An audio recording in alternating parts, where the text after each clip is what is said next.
Mali has declared 3 days of national mourning after more than 60 people were killed in attacks by Islamist militants. Military authorities say 64 people were killed in 2 separate attacks in the northeast of the country. A boat on the Niger River and a military camp at Bamba were targeted. 50 militants are also thought to have been killed. With more on this, BBC World Service Africa editor Richard Hamilton joins us. Richard, what more can you tell us about this attack and the mounting problem? Yeah, so the first attack was on a passenger boat on the River Niger near Gao, and Islamist militants fired 3 rockets at the engine of this passenger boat, and around 50 civilians were killed. And then after that, there was an attack on a military base also near Gao at a place called Bamba. It's near the river as well. And 15 Malian soldiers were killed. And then the Malian army said that they retaliated and killed 50 Islamist militants. But we've not had any independent verification of that claim. But this has been a mounting problem, hasn't it, since the beginning of the year? Definitely, and even within the last few minutes, we're getting breaking news of another attack.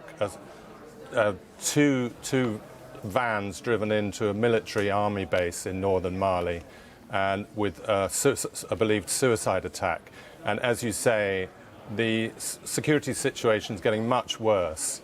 And we've seen these coups in West Africa, which have been prompted by the insecurity. So we've had military regimes taking over in Niger, Burkina Faso and Mali, and they were in response to the perceived lack of progress against the Islamists by the United Nations and France. So they have been told to leave, but that's just going to make things worse. And these military leaders, the putschists, are relying on Wagner and their mercenaries to fight the Islamists. But the evidence is that Wagner are committing atrocities and human rights abuses on the civilian population in the countryside in places like northern Mali, and that's only radicalizing people and encouraging them to join these Islamist groups which are affiliated to Islamic State and Al-Qaeda.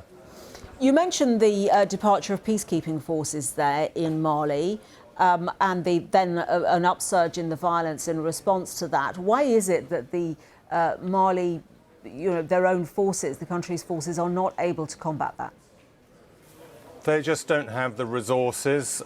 These countries are very poor. They had the support of France, but there's been a lot of anti-French rhetoric. A lot of young people didn't like the colonial legacy, so there's been they basically told the French and the United Nations to pack up their bags, and there's a pivot towards Russia, but Russia is not able to perhaps provide enough military assistance as well. So there are Soviet air power being supplied, like helicopters and drones and planes. But the evidence is that the mercenaries on the ground, in Mali there's some 1,500 mercenaries. That doesn't compare to the 13,000 United Nations troops. So simply not enough firepower to repel the Islamists. Thank you very much indeed for joining us from the newsroom.